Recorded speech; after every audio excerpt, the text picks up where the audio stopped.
يعني صراحة الشيء اللي يخوف أكثر ويقهر أكثر مو موضوع نتيجة مباراة وقرارات تحكيمية، لا، الموضوع أنه من توصل أنه أصبح تدخل السياسة في كرة القدم موضوع مو تخوفات أو هواجس أو نظرية مؤامرة، لا، أصبح واقع حال.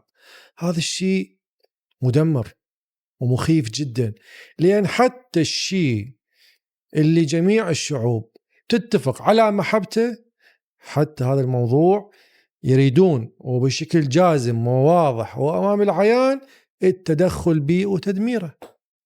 يعني حصل مباراة إنه رئيس دولة منظمة يتدخل ويخابر رئيس الفيفا يا باللاعب الفلاني أريد يشارك المباراة الجاية، تدلل ويرتبون قانون بما يناسبهم. أوكي، تمت.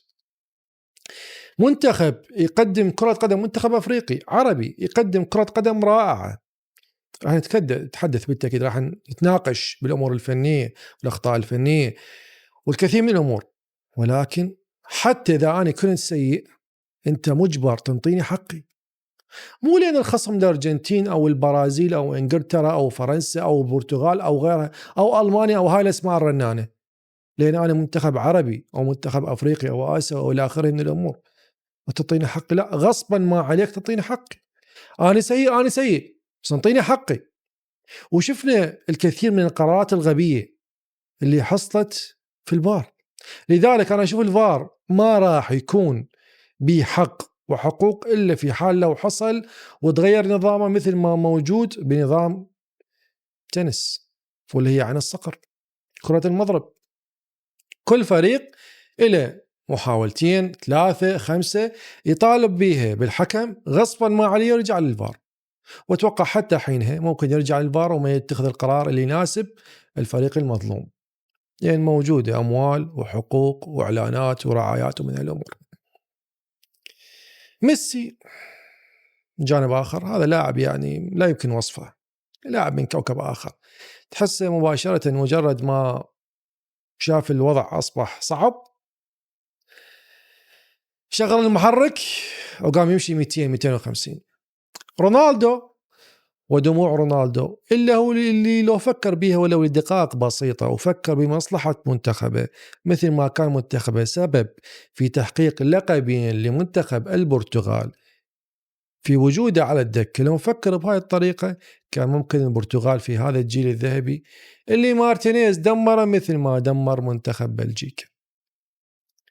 فيديو حنتحدث به عن مباراة مصر، كذلك مستوى الأرجنتين، وكذلك خروج رونالدو وتدخلات الفيفا اللي أصبحت صراحة مقززة ومخيفة جدا في عالم كرة القدم. تابعونا. السلام عليكم، شلونكم شباب جميعا؟ شو اخباركم؟ ان شاء الله الجميع بخير وصحة وسلامة، وياكم اخوكم علاء الشاوي في قناة شوتها مع الشاوي. تنسون شباب التأكيد اللايك والاشتراك وتفعيل الجرس ومشاركتنا آراءكم حول محاور فيديو حلقة اليوم. بالتأكيد ما راح نتحدث فقط عن الأمور التحكيم.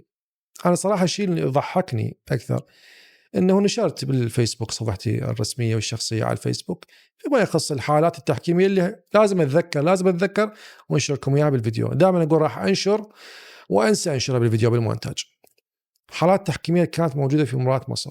بعض الشباب علقوا لي نتمنى ما نكون عاطفيين ويرجع من حضراتكم تقرون قانون كرة القدم. حبيبي، أنا رجل هسه أتفاخر بنفسي، أنا رجل خريج كلية تربية رياضية، تخصصي كرة قدم، ومشروع البحث مالتي مال التخرج هو استخدام أساليب حديثة واستخدام الحاسوب في تطوير اللعبات الجماعية. يعني موضوع مو الفار، اكو رياضات اصلا كانت يعني قديمة وسابقة مستخدمين بها التكنولوجيا. انا اصلا رجل يعني تخصص كرة قدم وتخصص في قانون كرة القدم. هذا بكيفك انت، من جاي تنصحني تقول لي روح يا حبيبي اني اختصاصي هذا، مو موضوع عاطفة. ويمكن البعض يعرفني انا احب ميسي، بس اكو الحق واضح، الحق واضح. لازم انت كفيفة كحكام تنطيني حقي وتطبق القانون علي مثل ما تطبق على غيري. موضوع انه انت اني اي قرار تحكيمي اذا كان 50-50 فاول للخصم، او اذا كان حتى 20% الي العفو 20% للخصم و80% الي، ايضا تحسبه للخصم. هذا شيء غير منطقي. يعني كانما انت تقول لي الا في حال لو انت قدمت مستوى فني 1000% يلا ممكن تعبر بهاي المباراة. لان اني كحكم وكمنظم بطولة وكفار واعلام كله ضدك، فلازم يعني يكون تفوز علي بطريقة ما تخليني بها تنفذ ذرة، ممنوع بها تخطأ ولو خطأ جدا بسيط. هذا الشيء صراحة غير منطقي. أنا حتى إذا كنت في آخر 10 دقائق المنتخب المصري كان سيء وتراجع، بس أنت ملزم غصبا ما عليك تعطيني حق. والكثير من الأسماء، الكثير من الحكام، عفكم إحنا كعرب وإن أنا كإنسان عراقي حب مصر، بس شوفوا الغرب مدربين ولاعبين سابقين كلهم شافوا الموضوع أمام عيونهم، واصبح الموضوع صراحة مو يعني نظرية مؤامرة، لا، أصبح الموضوع واضح. حتى قناة فوكس سبورتس اللي بها الكثير من اللاعبين السابقين كثير من المحللين تحدثوا عن بعض الفقرات القانونية واضحة. وهذا كلامي للشخص اللي يقول انه يرجى انه تقرون وتشوفون وتبحثون.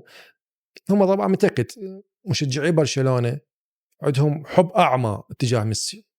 انا ترى احب ميسي، بس ترى القانون واضح، القانون واضح، والموضوع مو ميسي. هسه اوكي الفيفا تريد ميسي اوكي، بس احنا مو ضد ميسي، احنا كهذا منتخب عربي افريقي امام منتخب اجنبي من المنتخبات المرشحه لتحقيق اللقب، انطيني حقي. هاي مصر فنيا انا اشوفها تسيدت بالطول والعرض المباراه داخل المستطيل. اوكي تراجعت اخر 10 دقائق، ولكن خارج المستطيل وفي غرف الفار المظلمه انتصروا الارجنتين. قناه فوكس سبورتس تحدثت عن الموضوع، تشرح قانون وتقارنه موضوع مرحله بناء الهجمه. الفيفا بإلغاء هدف مصر، الهدف الثاني اللي تم إلغائه واللي البعض ربطه بهدف الأرجنتين الثالث، إنه كان موجود إعثار لصلاح، وهاي حالة سابقة وقديمة وفرقها عن إنزو مسافة بعيدة وهجمة جديدة. أوكي، بس الحالتين متشابهة. بس راح نتحدث حاليا بشكل مفصل على السريع عن هاي الحالة، وقانونيا حسب قانون كرة القدم شو يقول المسافة. القانون كلما بعدت المسافة عن المرمى يقل تبرير تدخل الفار. حالة مصر المخالفة حدثت مع ليساندرو مارتينيز وين جدا بعيدة الحالة وقريبة على خط التماس، وحتى مو أثناء بناء اللعب، ولا كرة ممكن مثلا تصنع لك فارق أو تصنع لك خطورة. فالمخالفة حدثت على بعد 80 متر، مسافة ضخمة تجعل العودة للقطة غير مبررة قانونيا. هذا القانون. أيضا القانون شو يقول؟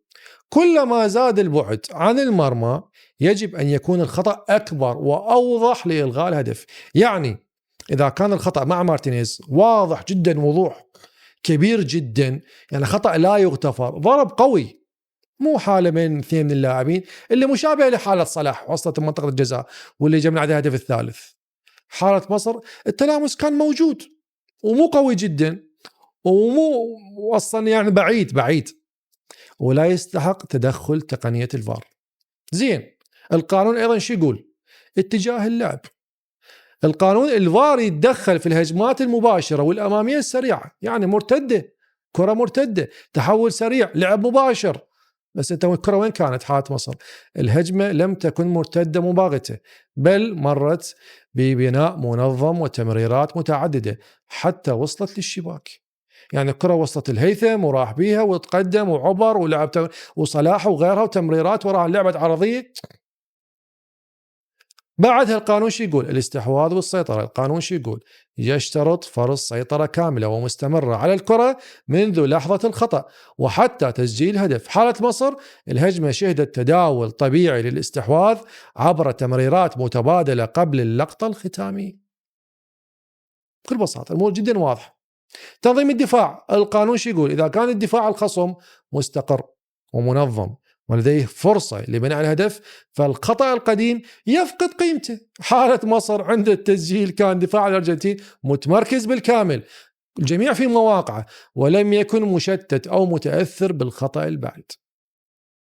فبالتالي حتى كقانون، واللي يقول لك لا شوف القانون وشوف هاي الأمور، لأن بحالة صلاح واللي اجى من عليه هدف المنتخب الأرجنتيني الثالث، واللي طالبنا به بالرجوع للفار قال لا الحالة وين بعيدة، حالة صلاح منطقة جزاء الأرجنتين، وانتقلت الكرة وتحولت وراح بها الفاريز ولعبها لعب على الجانب الآخر كرة قطرية، ثم بعدها لوتارو مارتينيز لعبها عرضية إلى أنزو، فممكن بدأت لعبة جديدة. هنا تعتبر لعبة جديدة.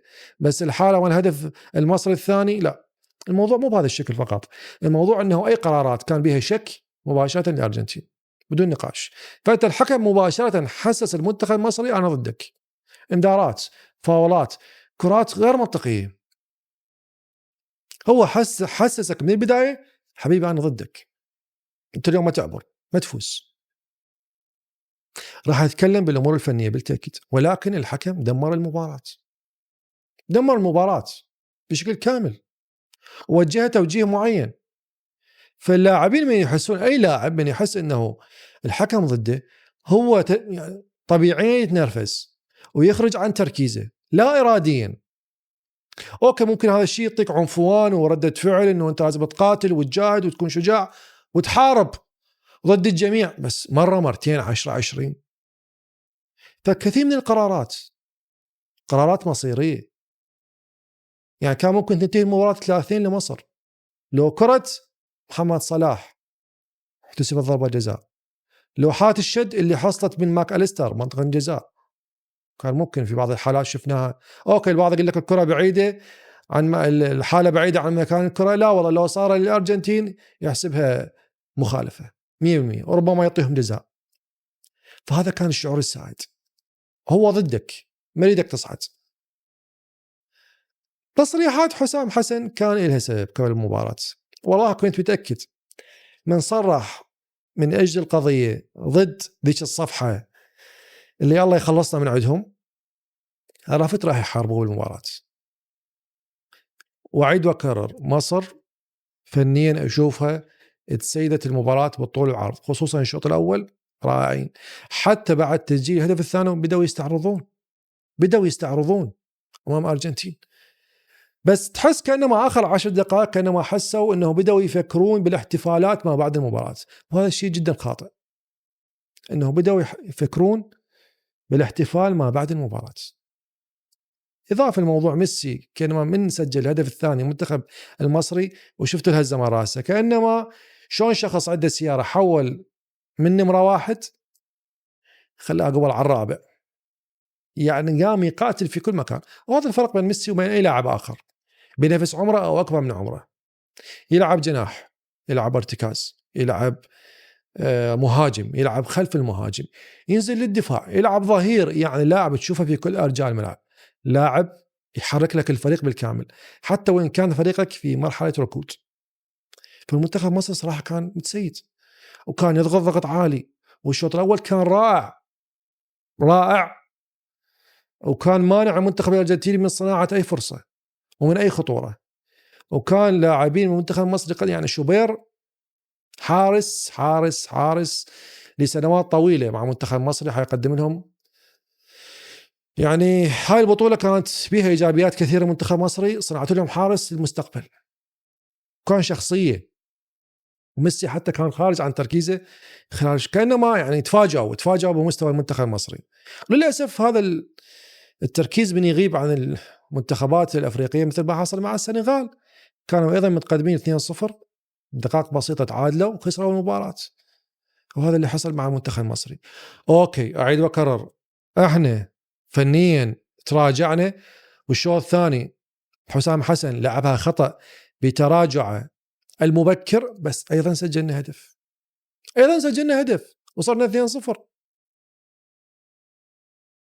لغاية دقيقة 75 احنا مسيطرين، بل بدينا نستعرض، مصر بدأت تستعرض، وكنت متوقع ممكن المباراة تخرج لنتيجة أكبر. بس ميسي اللي نطالب به طينا حقنا يا عيني، نعطينا حقنا. أما الموضوع اللي قاعد يصير فهو تدمير لكرة القدم بجميع أشكالها. موضوع أنه إنفانتينو في مباراة سويسرا وكولومبيا رفع على المصري هاي المحاباة، يعني العالم مو أرانب، العالم مو أرانب، العالم تعرف وتشوف كرة القدم أصبحت واضحة وتسييرها بها اتجاه أصبح واضح وضوح الشمس. هذا كله ما يقلل من ميسي. ميسي اللي تعرفون اللي أنا أحبه، ميسي لاعب خارق، خارق. ضيع ضربة جزاء، سجل هدف خيال علمي لا يصد ولا يرد بأي شكل من الأشكال. إضافة إنه هو يعني تحسه تحول والله تحول، تحسه شخص تحول بعد ما صارت 2-0، تحسه لاعب يتحول، شوفه بكل مكان بالساحة.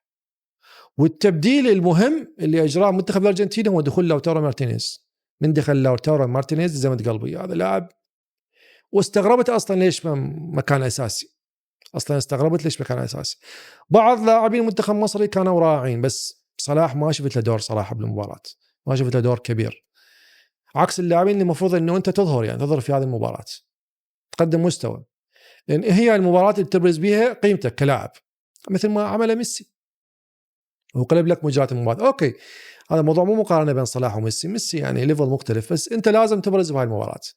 فميسي واللي قدمه هذا اللي يفرق عن رونالدو، مو تقليل من رونالدو، بس يا شباب رونالدو لاعب عنده مركز واحد اللي يهتم به فقط تسجيل اهداف. ميسي ما عنده هذا الموضوع. ميسي يلعب 6، يلعب 8، يلعب جناح يمين، يلعب جناح ايسر، يلعب فولس 9، يلعب 9، يلعب لاعب 10، لاعب يلعب بكل مكان، وبكل مكان يحرك الفريق في جميع جوانبه. فدموع بعض المباراه هو الشيء الاغرب، انه انت يعني شو تحقق بعد؟ يعني شو تريد؟ شنو اللي تريده تحقق بعد اكثر؟ شنو اللي ببالك تحققه بعد اكثر من اللي حققته حتى كأس العالم؟ وصراحه انا اتوقع يعني الارجنتين ما تجيب لقب هالموسم، يعني هاي النسخة بعيدة كمستوى فني. الأرجنتين دفاعها جدا هش، ومصر لو مهاجمة، والله لو مهاجمة مصر كان سجلوا أهداف أكثر في الشوط الثاني. الأرجنتين كان بإمكانك تسجيل عليه أهداف. هجمات مصر كانت قليلة ولكن خطيرة جدا، وسجلوا بها أهداف، سجلوا 3 أهداف. هدف عندنا نشوفه يعني صحيح. أوكي، طبقت قانون بحذافيره، طبقة إليه كذلك بهدفهم الثالث، بس ما طبقت إليه. فالأرجنتين ما أشوفها تروح بعيد بهذا البطولة، حتى وإن حاول إنفانتينو بأي شكل من الأشكال ما أتوقع. ممكن أوكي سويسرا ممكن يعبرون سويسرا، بس بعد سويسرا الأمور صعبة جدا حصل على المنتخب الأرجنتيني. موضوع وصوله للنهائي وتحقيق اللقب مستبعد، لأن تذكرون الفيديو السابق من حكيت عن المنتخب الأرجنتيني، قلت لكم هاي النسخة ما أحس الأرجنتين بقوة الأرجنتين في كأس عالم قطر. في كأس عالم قطر كان الفريق جميعه يشتغل، الفريق جميعه يعمل، الفريق جميعه شغال وفعال ويسجل أهداف ويصنع فرص. حاليا ميسي فقط. لذلك مباراة الرئيس الأخضر، مباراة مصر، من تم السيطرة أو تحجيم نوعا ما، تقليل نوعا ما من خطورة ميسي، الأرجنتين وقفت. في الوقت اللي بين ميسي انفجر والخصم بدنيا تعب، ميسي بعد.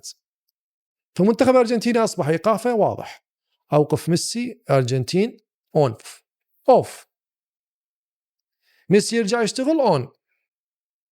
فما أتوقع الأرجنتين تروح بعيد بالبطولة. أما موضوع كريستيانو رونالدو فموضوع مختلف. موضوع مارتينيز الفاشل اللي دمر الجيل الذهبي للمنتخب البلجيكي ودمر كذلك الجيل الذهبي للمنتخب البرتغالي. رونالدو لو نفكر بطريقة مختلفة، بغض النظر عن تصريحه الأخير راح أتحدث به، مشكلة العالم عباها أنه أنا أكره رونالدو. بالنسبة لي كعلاء شجعت مانشستر يونايتد بسبب بيكهام، فكان الشخص اللي راح يحل يعني يلبس قميص بيكهام كأنما يعني هو هذا راح يكون بديل الحب عن بيكهام اجى اللي هو رونالدو ولبس القميص رقم 7. فكان حبي لرونالدو خيالي، ما أوصفه بكلمة أخرى لأن حرام، بس خيالي. حبي لرونالدو اللاعب، بس هذا لا يمنع أن اللاعب هو أناني، يفكر بنفسه فقط. هسه تقول لي مثابر ومجتهد، هذا موضوع من تيم من عنده. صنع نفسه من نفسه من تيم من عنده. لاعب أسطورة من تيم من عنده. جميع هالأمور احنا بنختلف عليها، بس ما يفكر بمصلحة الجماعة. والكثير من احتفالات الأهداف كان حتى مع ريال مدريد حتى مع مانشستر، من يتم تسجيل هدف وهو موجود بالهجمة مو هو يسجلها يضوج وينقهر. يفكر بنفسه فقط، ما يفكر انه هذا الهدف اجى للجماعة وللفريق اللي هو يمثله. فمع المنتخب البرتغالي مرتين، اليورو 2016 اللي هو قارنها بكأس العالم، ما أعرف إن زاوية، واللي هو يعتبر اليورو بنفس قيمة كأس العالم، ورغم أنه هو في تصريحات سابقة كثيرة تحدث قال أنا حلمي الأكبر هو كأس العالم، حلمي اللي مجرد ما حقق كأس العالم بعد راح اعتزل نهائيا. أصبح حاليا كأس العالم عادل اليورو فقط لإرضاء غروره. بطولة اليورو 2016 من كان بيها مصاب، بعد خروجه اللاعبين الموجودين هم فازوا باللقب، واللاعب اللي راح ذكرى واندثر واللي سجل هدف الفوز على فرنسا هو اللي كان السبب. كذلك بطولة الدوري الأوروبي من أيضا يتعرض لإصابة وتم استبداله، وضربات الجزاء أتذكر فازوا باللقب أيضا كان هو جيس الدكة.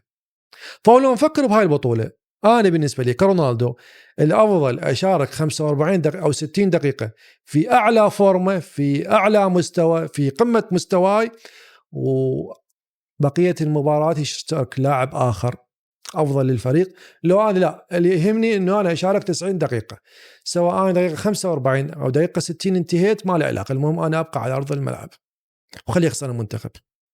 بينما أنت لو منط فرصة للآخرين، يعني راموس نزل مباراة كرواتيا شفت الهدف مالته، ما انطيته فرصة، ولاعبين آخرين ما انطاهم فرصة، ولاعبين كثر ما انطاهم فرصة حتى أنه يتطورون مع المنتخب البرتغالي وينسجمون مع المنتخب البرتغالي في هذا المركز. فأنت لما تفكر بالمصلحة العامة، كان ممكن أيضا عدم اشتراكك في كل مباراة لأطول مدة ممكنة كان يكون سبب في أنه منتخب بلدك يجيب لك لقب كأس العالم، وتنتهي نهايتك بنهاية مسيرة رائعة ذهبية، وتحقق حلمك الأكبر اللي أنت حاليا أصبحت تعتبره مو حلمك الأكبر. فالشيء الأغرب أكثر هو تصريحاته. يعني ميسي دائما تشوفون لاعبين المنتخب الأرجنتيني يحبوه ويمدحون به ويمجدون به، لأن هو متواضع معهم ويعتبرهم أصدقاء وأخوانه. وكان دائما يعني حتى ذاك اليوم من قارنوه بكلاوزة قال أنا أفتخر أنه أنا ينضم اسمي لكلاوزة. أنت ميسي يا كلاوزة يا ديني، وافتخر أنه ينضم اسمي لرونالدو. رأس رونالدو البرازيلي يتحدث رونالدو نازاريو قال له أنت الأعظم، أنت الأعظم. رجل متواضع، ودائما يقول ما أعتبر نفسي أنه أنا اللاعب رقم واحد ميسي ولا اللاعب الأعظم، أنا من أحد أفضل اللاعبين في التاريخ. هاي الصفة اللي أنا أشوفها مناسبة لي. رونالدو يعتبر نفسه اللاعب الأعظم، وكل اللاعبين البرتغاليين اللي قبله هم لا شيء. وهذا تصريح. حققت 3 ألقاب مع البرتغال، وقبل كريستيانو لم تكن البرتغال قد أحرزت أي لقب. ماكو داعي. بطولة أوروبا بالذات قيمة كأس العالم، يعني يقول هو يعتبر بطولة أوروبا بنفس قيمة بطولة كأس العالم. أريد أن أخبر الجميع أنني سأغادر كأس العالم بضمير مرتاح. ماكو داعي لهاي الهنتين انه انت تعتبر انه المنتخب البرتغالي قبلك صفر، وانه انت ترى انت موجود مع منتخب البرتغالي من عام 2004. من عام 2004 اول بطوله كانت 2016، يعني مو انت فقط انت اللي حققتها، كان موجود معك جيل لاعبين متميزين ساعدوا في تحقيق اللقب، مو بس انت. تقارن بطوله اوروبا بكاس العالم، عيب والله عيب. يعني حتى ما اقدر اتناقش بهذا الموضوع. البعض يقول لك انه على الاقل في بطوله كاس العالم ممكن نشوف منتخبات مثل الاردن ومثل السعوديه ما تشوفها في اوروبا. ترى هاي المنتخبات ترتيبها اعلى من كثير من المنتخبات الموجوده في بطولات اوروبا. موجود الكثير من المنتخبات اوروبا تشارك ترتيبها اقل من هاي المنتخبات كثير. يعني انت مثلا اوروبا المغرب ترى مركز الثامن عالميا. المغرب مركز الثامن عالميا. العراق مركز 57 و58. العراق مركز 57 و58. موجودة منتخبات في أوروبا مركزها 80 و90 و100 و120. الموضوع غير منطقي. كأس العالم تجيب لك زبدة الزبدة من أمريكا الجنوبية، من أوروبا، من آسيا، من أفريقيا المتطورة جدا، أفريقيا اللي قدمت لك مصر والمغرب في هاي البطولة وفي هاي النسخة. فالموضوع صراحة غير منطقي، بس هو يحاول يعني يحافظ على الكبرياء. هل هو مو أسطورة؟ لا أسطورة. هل هو لاعب معجزي؟ لا إعجازي. ميسي ورونالدو لاعبين مو من الصعب، لا، بدل المستحيل تعويضهم وتكرارهم. يعني ميسي لربما ما نقول يجي لاعب بنفس استمراريته، بس هاي الموهبة. بس رونالدو مستحيل يتواجد لاعب بالمستقبل بنفس صناعته لنفسه. يعني ميسي موهبة ربانية، أوكي، استمر. يعني مارادونا موهبة ربانية بس ما استمرت بسبب انشغاله بهواي الأمور، النساء والمخدرات وغيرها وغيرها. ميسي استمر، أوكي، بس رونالدو صنع نفسه بنفسه. مستحيل انه يجي لاعب هذا الشغف المستمر، مستحيل جدا. فاللاعبين متميزين، ولكن لاعب يختلف جذريا عن لاعب اخر. تحياتي لكم شباب جميعا. هذا كان فيديو الحديث عن مباراة مصر، انتهى الارجنتين، كذلك خروج البرتغال. حاليا اصبح كنا نتمنى استمرار تواجد رونالدو وميسي، ولكن بحق في البطولة، مو مثل ما حصل مع منتخب مصر، لكن حصل ما حصل.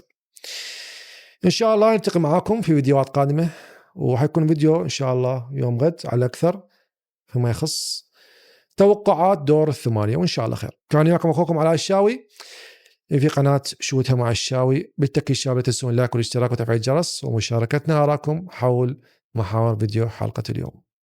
فيما لا حبايب.